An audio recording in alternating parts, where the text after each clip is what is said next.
और अगर आप ऐसे लाला कंपनी वाला दिमाग लगाएंगे ना कि 200 रुपए की रील है, 5 रील दिन में एडिट करूंगा।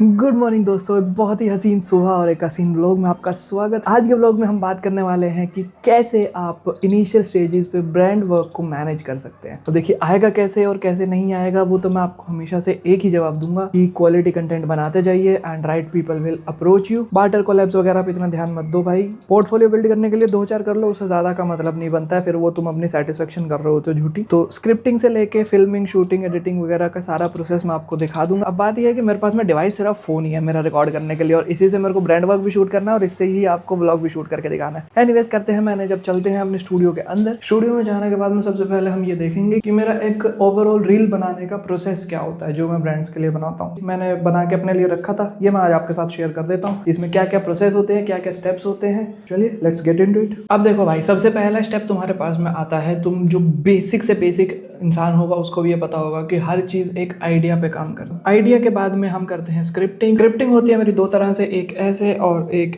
ऐसे। एक बार कागज पे और अगर जरूरत पड़े तो कंप्यूटर पे भी। फिर अगर कुछ विजुअलाइज करने की जरूरत पड़ती है तो हम उसे स्केच कर लेते हैं, क्योंकि इतना परफेक्ट हमें नहीं करना होता है। कुछ थोड़ा सा हम रूम देते हैं खुद को क्रिएटिविटी के लिए, और वही ब्रांड्स भी मैं चूज करने का ट्राई करता हूँ जो थोड़ा सा क्रिएटिव फ्रीडम देते हो। फिर उसके बाद में हम राइट डाउन करते हैं हमारा इनिशियल, टी मत करो यार। फिर हम राइट डाउन करेंगे हमारा इनिशियल आइडिया, जो पहली बार सोचते ही हमें उस चीज के बारे में पहला थॉट क्या आया, और उसको कर देंगे रिजेक्ट। फिर दूसरा कुछ सोचेंगे, वो तो सबके दिमाग में आएगा राइट। थीम बेसिकली डिसाइड हो जाएगी कि स्टार्टिंग की पहली लाइन क्या होगी, जो आप आजकल हर जगह सुन रहे हो ना कि पहले 3 सेकंड, पहले 3 सेकंड, पहले 3 सेकंड। वो इसलिए भी जरूरी है क्योंकि उसमें व्यूअर ये डिसाइड कर रहा होता है कि उसे आपकी रील देखनी है या निकाल दे। उसमें आपने रोक लिया तो हाई चांसेस होते हैं कि आधी तो देख लेगा, और आधी में अगर आपने रीहुक कर दिया उसको, पूरी हो जाएगी। कुछ रील्स में मेरे लिए वर्क करिए, ये कुछ में नहीं करिए, बट ठीक है। फिर उसके बाद में पेसिंग डिसाइड करते हैं कि जब थीम डिसाइड हो गई, मान लो कि मेरी कोई भी रील की थीम है सैड, और मैं उसमें बात ऐसे करूं, आज मैं बहुत दुखी हूं, आज मुझे बिल्कुल अच्छा नहीं लग रहा, तो वो इमोशन नहीं डिलीवर होगा। और जब तक इमोशन नहीं डिलीवर होगा, क्योंकि देखो भाई, एल्गोरिदम तुम कुछ भी कितना भी कह लो, लेकिन सामने देखने वाला तो एक इंसान ही है राइट। तो जब तक वो इंसान कन्विंस नहीं होगा कि तुम जो बात कह रहे हो वो एकदम सही है, तब तक मजा नहीं आएगा। फिर हमने पेसिंग डिसाइड करने के बाद में हम 2-3 हुक शूट कर लेते हैं उसके। कुछ लोगों के पास में ट्रायल रील का फीचर है, कुछ के पास में नहीं है।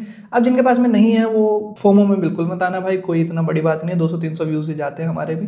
कुछ ट्रायल रील्स होती हैं वो फट जाती हैं, सब नहीं फटती हैं। इसके बाद में हम वॉइस ओवर करेंगे। वॉइस ओवर कैसे करेंगे, हमने हमारा नया नवेला माइक लिया है, इसको लेके जाएंगे हम अलमारी के अंदर, और अलमारी में रखे हुए कपड़ों के बीच में इसको रखेंगे ताकि कोई भी एको वगैरह ना हो, और उसमें हमारी आवाज जो है मेन वही रिकॉर्ड। ठीक है, सब जुगाड़ पे चलता है भैया, सब जुगाड़ पे, कोई भी परफेक्शन के वो नहीं है हम भाई। कोई भी क्रिएटर ना तुम्हें ये सब बताएगा नहीं, पर करते स्टार्टिंग में सब यही है, क्योंकि मैंने बहुत सारे क्रिएटर्स को देखा है ये करते हुए। ठीक है, कोई बताता नहीं है, बट जैसे ऐसे बिखरी हुई अलमारी है, इसके अंदर मैंने डायरी रख दी अपनी, यहाँ पे मैं फोन रख दूंगा, आइडिया दे देता हूँ कि कैसे करते हैं रिकॉर्ड। एक सवाल जो मुझे हमेशा से पूछा जाता है हर ट्रिप से पहले, अब हमने वॉइस ओवर कर दिया जब रील का, तो हमारे पास में खांचा तैयार हो गया कि हमें इतनी सेकंड की और ये सब चीजें चाहिए। हर एक रील एक तरह से शूट नहीं होती है। कुछ रील्स पे होता है कि हमें लोकेशन पे जाके फिगर आउट करना पड़ता है कि कैसे कहाँ पे क्या शूट करना है। कुछ रील्स होती हैं जिनका हम पहले वॉइस ओवर शूट कर लेते हैं। तो ये एक साथ साइमल्टेनियसली दोनों चीजें चलती रहती हैं। फिर उसके बाद में आता है बी रोल्स। कुछ एग्जिस्टिंग वाले अगर यूज हो सकते हैं बेस्ट है, नहीं हो सकते लोकेशन पे जाएंगे, शूट करेंगे, उसके रीटेक्स भी काउंट करेंगे, और वहां पे कोई नया आइडिया आ गया तो उसको भी इंप्लीमेंट कर लेंगे। हमें हमेशा हमारा दिमाग और आंखें खुली रखनी है। स्क्रिप्ट पे लॉक्ड रहना है, लेकिन स्क्रिप्ट पे लॉक्ड भी नहीं रहना है। You know what I mean. फिर उसके बाद में भाई फाइनल पार्ट आता है एडिटिंग का। एडिटिंग में फर्स्ट कट डालते हैं। फर्स्ट कट का मतलब हो गया कि आपने रफली सब चीजें प्लेस कर दी। फर्स्ट ड्राफ्ट भी कुछ लोग इसको कहते हैं, मैं फर्स्ट कट कहता हूँ, डायरेक्टर वाली फीलिंग आती है, अच्छा लगता है। उसके बाद में भाई इसके साथ में म्यूजिक जो पहले से फाइनलाइज्ड होता है, या फिर उसी टाइम कर लेते हैं हम, जैसा भी एज पर रिक्वायरमेंट। फिर उसके बाद में अगर थंबनेल की नीड है तो थंबनेल देंगे। तीनों चीजें चलेगी। जब ये तीनों चीजें ब्रांड ने बोल दिया ओके है जी, तो फिर हम एक चीज याद रखना, फर्स्ट कट में हमेशा वाटरमार्क देना, क्योंकि तुम नहीं जानते हो कि ब्रांड में जो लोग तुमसे बात कर रहे हैं क्रिएटिव वाले कैसे हैं। फाइनल ड्राफ्ट आ गया है। और एक चीज मैं पहले बता दूं, जिस टाइम पे आप ब्रांड को ये बोल रहे हो कि हम आपका काम करने के लिए तैयार है, उसमें ये भी मेंशन करो कि आप कितनी रिवीजन कर सकते हो। मान लो कि अगर आपके पास में 10 रील, 20 रील, 30 रील टाइप में काम है, तो 2 रिवीजन इनफ रहती हैं, उससे ज्यादा की जरूरत नहीं पड़ती, क्योंकि 1-2 रील में समझ आ जाता है ब्रांड को कि आप करेंगे या नहीं करेंगे। मैंने कुछ ब्रांड्स के साथ में काम किया है जिन्होंने मेरे से बंडल रील्स बनवाई है विदाउट अ सिंगल रिवीजन।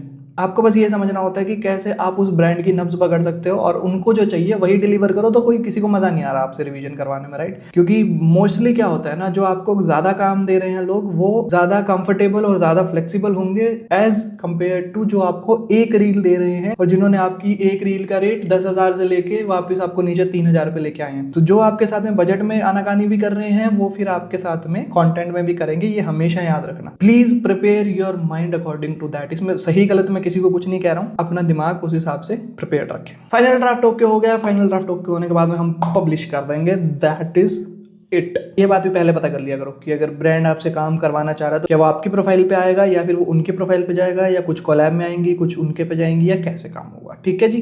तो ये मेरा पूरा फ्रेमवर्क था कि कैसे जो ब्रांड का काम आया, आने के बाद में मैं क्या करता हूँ, मेरा क्रिएटिव प्रोसेस उसमें क्या रहता है। एडिट किस पे कर सकते हो? एडिटिंग का अगर आप सॉफ्टवेयर पूछेंगे, देखो भाई मैं अब नया सॉफ्टवेयर दाविंची रिजॉल्व करके एक है, बहुत बेहतरीन सॉफ्टवेयर है।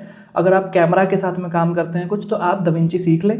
ठीक है, प्रीमियर मैंने सीखा हुआ है, प्रीमियर मेरे को आता है। आफ्टर इफेक्ट्स वाला मेरा कभी सिस्टम ना था ना है, और जब होगा तब के तब देखेंगे। और तब तक तो बहुत सारे एआई वाले वो भी आ जाएंगे कि ग्राफिक्स से इजी हो जाएगा काम। बेसिकली मैंने कभी भी बाहर के एडिटर्स से काम नहीं करवाया। मैं चाह रहा था मैं कुछ एडिटर्स को हायर कर लूँ और उनसे काम करवा दूँ, लेकिन फिर मेरे को अपना टच देने वाली थोड़ी सी वो हो गई कि मैं खुद कर सकता हूँ तो मैं खुद बेहतर कर लूँगा, रादर देन के मतलब लोग हैं टैलेंटेड नो डाउट, लेकिन मैं उनको जब अफोर्ड करने लायक हो जाऊँगा तभी मैं उनको काम दूंगा।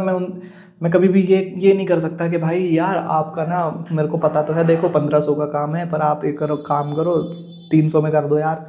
तो वो चीज़ मेरे से ना हो पाती है ना मैं करता हूँ। बस इसीलिए मैं बहुत बहुत बहुत सेलेक्ट क्लाइंट्स के साथ में काम करता हूँ। काम आता रहता है जाता रहता है, कोई दिक्कत नहीं है। लेकिन अगर क्लाइंट्स मैंने गलत चूज़ कर लिया ना एक टाइम पे, तो फिर वो क्या हो जाएगा कि मेरे को एक लूप में फंसा लेंगे वो कि अच्छा ये कर दो, अब ये चेंज कर दो, अब ये कर दो, अब वो कर दो। तो वो मेरा जितना टाइम खा जाएंगे ना, एक पॉइंट ऐसा भी आएगा जब मैं सोच रहा हूँ कि यार ठीक है पैसे वैसे भी छोड़ो, आप प्लीज़ फाइनल करो इसको, नक्की करो। तो वो उतना मेंटल हेल्थ मेरे को अगर ख़राब करनी होती तो फिर मैं कॉर्पोरेट में जाता भाई। बहुत सिंपल सी चीज़ है। अगर मेरे को यही सब करना होता कि टारगेट्स मीट करने हैं, कोई बॉस चाहिए मेरे को अपने ऊपर, तो फिर मैं कॉर्पोरेट में जाता, मैं क्रिएटिव फील्ड में नहीं आता। अब जब मैं हूँ क्रिएटिव फील्ड में तो भाई मैं फिर अपने एकदम टॉर शॉर से करेंगे, क्यों, है कि नहीं? और इस सारे क्रिएटिव प्रोसेस में आपको सबसे ज़्यादा ज़रूरी एक चीज़ है, वो है कि दिमाग पे प्रेशर नहीं लेना है, क्योंकि क्रिएटिव काम कभी भी प्रेशर से नहीं आता है।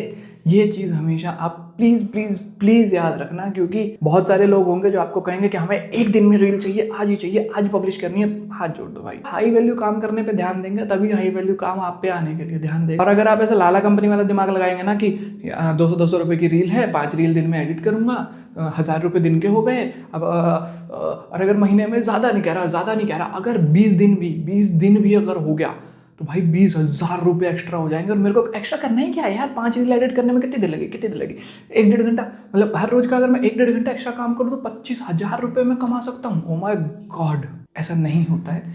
This is not practical. एक रील एडिट करने बैठते हो उसमें एटलीस्ट आपको 3 से 4 घंटा जाता है फ्रॉम बिगिनिंग टू एंड। हो सकता है कि किसी को आपका काम पसंद ना आए, हो सकता है किसी को काम आपका बहुत पसंद आ जाए। इन दोनों चीज़ों में आपको न्यूट्रल रहना है। इसमें आपको कभी भी ये नहीं करना कि जिसको काम पसंद नहीं आया तुझे पता ही नहीं है कुछ, हो सकता है उसे ना पता हो, माफ़ कर दो उसे, अपना काम करते रहो। क्योंकि जितना आप अपना काम करने पे ध्यान देंगे उतना ही काम आपके पास आने पे ध्यान देगा। थोड़ी बहुत सारी चीज़ें कभी बताएंगे फिर बैठ के आराम से। इसी के साथ मैं ब्लॉग को एंड करता हूँ। कल मिलूंगा मैं आपसे सुबह 8 बजे, एकदम आ जाना टाइम से। और कमेंट कर दो। कमेंट क्या करोगे? कमेंट कर दो, यहाँ तक देख ली।